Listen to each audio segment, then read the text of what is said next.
Thank you, Dr. Herman. The University of New England's College of Osteopathic Medicine plays an important role in addressing the primary care and rural health needs of this state, and New England and the country. Almost 60% of UNICOM graduates enter primary care, and of these, over 40% practice in rural and underserved areas throughout Maine and the nation. We're very proud of the impact we have had in addressing the healthcare needs of our state and our region. These successes would not have been possible if not for our founders, a group of physicians described by Dr. Pardue, many of whom had young families and new practices. They committed their time, channeled their passion. They literally mortgaged their houses to start this school. How many of you guys would mortgage your house to start a school for a bunch of people you didn't know? Seriously. They did all that to start the College of Osteopathic Medicine. The legacy of service and commitment to the welfare of community that they established, that they brought to that endeavor, remains at the core of who we are. One of our alumni who embodies this legacy of service and commitment is Dr. Uzma Syed. Dr. Syed is a 2005 graduate of UNICOM. She serves as the chair of the COVID-19 Task Force and the director of Antimicrobial Stewardship Center for Excellence at Good Samaritan Hospital Medical Center. She currently is partnered at South Shore Infectious Disease as an infectious disease physician. Dr. Syed has been an advocate for education and access to vaccines across diverse communities within the U.S. and globally, collaborating with organizations such as USAID for global vaccine equity. Dr. Syed has been a fierce leader in infectious disease, business leadership, women's rights, education, and diversity, equity, and inclusion initiatives. She was recently featured on a TEDx talk for COVID-19 called The Ripple Effect of Our Neighborhoods to Beyond. Please help me in giving a warm welcome to Dr. Syed.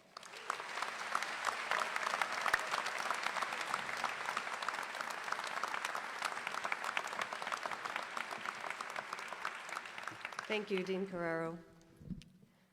Good afternoon. It is my privilege and honor to address the class of 2026.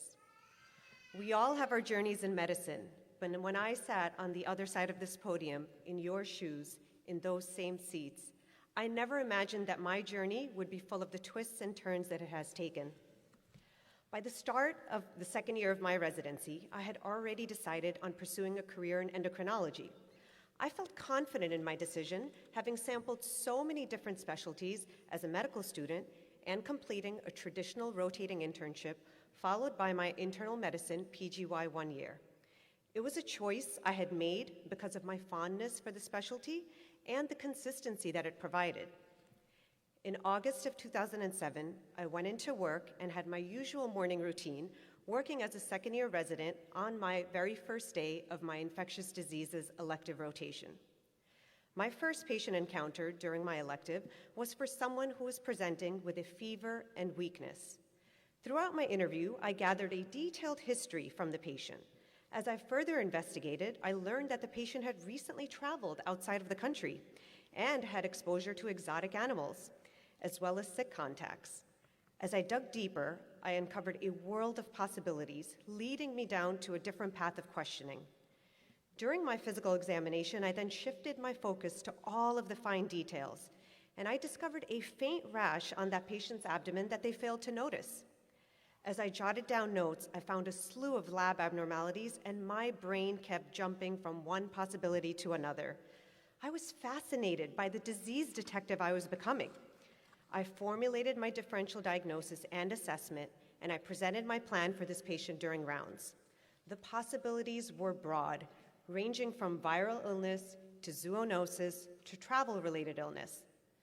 By the next day, the rash had disappeared, the fever had resolved, and laboratory data revealed bacterial infection in the blood, and the patient had a formal diagnosis of typhoid fever. Over the course of the month, there were many cases that stimulated the mind to go off into far-off places, exotic and less traveled places, and many cases that reminded us never to lose sight of what may be the usual pathogen and illness. There were cases of pneumonia, UTI, and sepsis, and there were also cases of malaria, dengue, and chikungunya, to name a few. I fell in love with infectious diseases because the field was extraordinary to me. It was not static, it was dynamic, it was all-encompassing, and more so than anything, it was fulfilling. My mind was constantly engaged and stimulated, and on that very first day of my elective, I had my very own moment of enlightenment. I had found my purpose. I discovered that although my mind was telling me that I was well suited for endocrinology, my heart told me to take a leap into ID. During my journey, I found myself in a moment when my studies, my training, and practice all came together into my own little piece of the marvel of medicine. A marvel which left me in wonder more than a decade later. March 2020, my very first COVID-19 case. It was very different from what we read in medical reporting and in the media. It was not the elder, the senior citizen, the frail with underlying medical conditions who walked into the emergency room.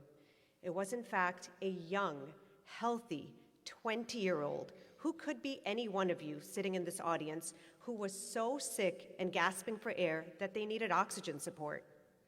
It was indeed a humbling experience to see and to learn just how small we are in the grand scheme of a global pandemic. The pandemic has forever changed our lives. Never before did medical students, medical residents, physicians, and medical schools need to adapt to an evolving infectious disease catastrophe. We sheltered in place and we protected our students and residents, but it came with a steep learning curve and sacrifices for so many. Nevertheless, we adapted as a medical community and we supported one another. Starting your journey during the ongoing COVID-19 pandemic, the current monkeypox outbreak, and the emergence of previously nationally eliminated diseases such as polio can be difficult to say the least. When faced with adversity in our industry, you will learn essential life lessons about resilience, adaptability, communication, and teamwork. The intricate, interconnected web of medicine and the vital role you all play as a parent. What you gain will be dependent on how much you seize every opportunity. You are entering medicine when so much is changing in our healthcare industry, in our country, in our patients.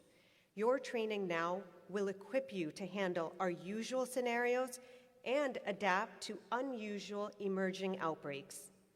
With the globalization of travel, urbanization of lands, and climate change, we will continue to see diseases abroad and on our soil. You must be prepared to shift and adapt in every situation. The scope of medicine was ever-changing for generations before us. With the advent of vaccines, we could have somewhat of a predictable scope of practice. However, with the continued misinformation, disinformation, and anti-vaccine propaganda, reemergence of prior pathogens will continue, and the persistence of novel viruses will hinder complete progress, as we have seen in our current pandemic. Looking ahead, you are in a position to contribute to advancement in science, make your mark on history, and continue healing people and serving as their advocates in their most vulnerable times. You will help shape which way the pendulum swings for the next century.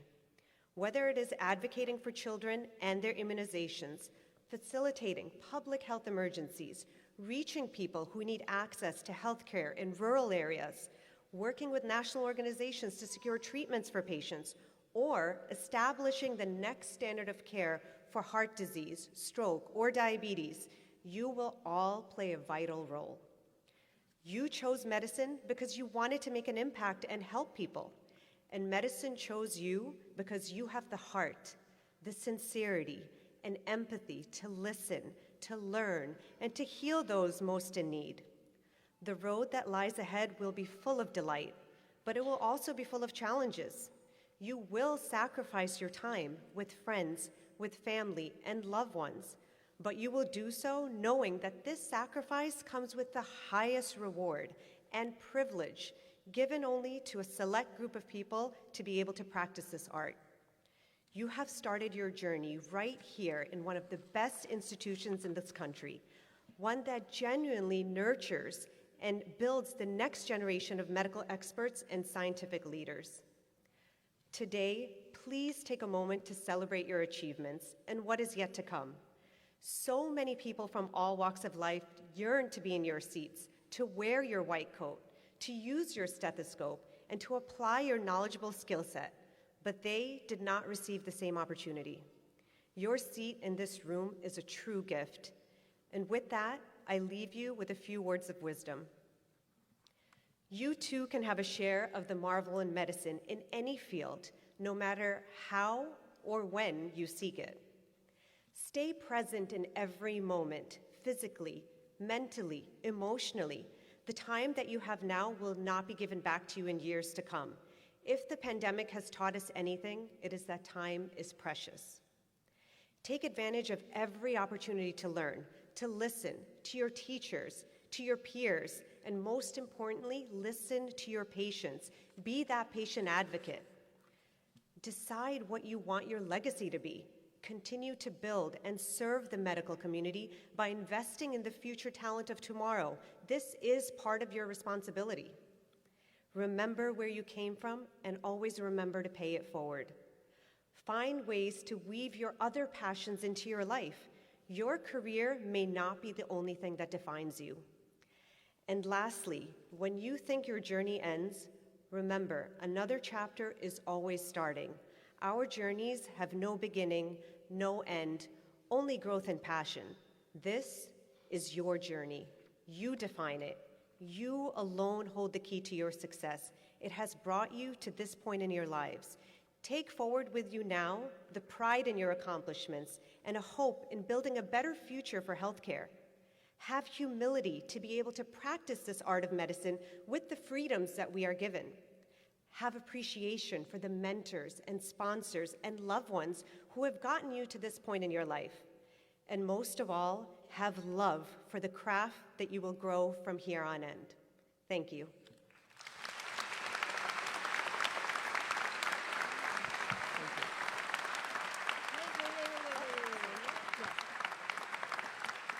Okay.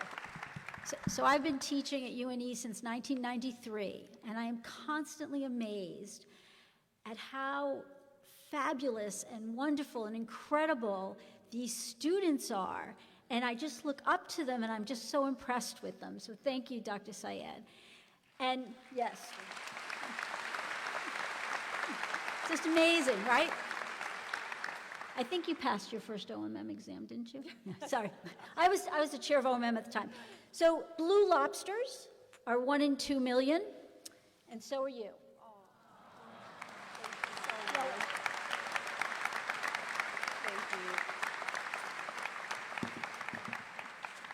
And these are for her husband and her children.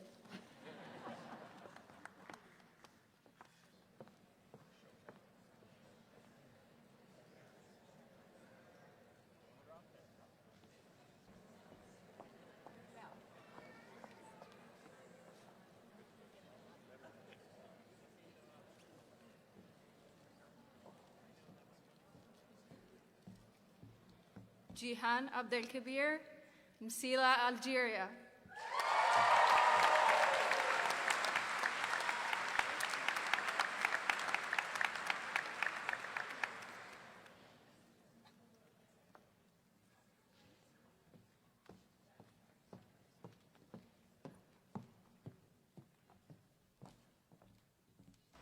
Nazifa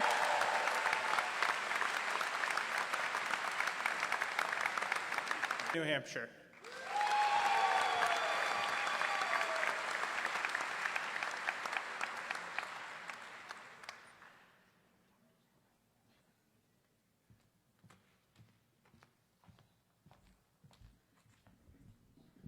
Maxwell Alexander Auerbach, Highland Park, Illinois.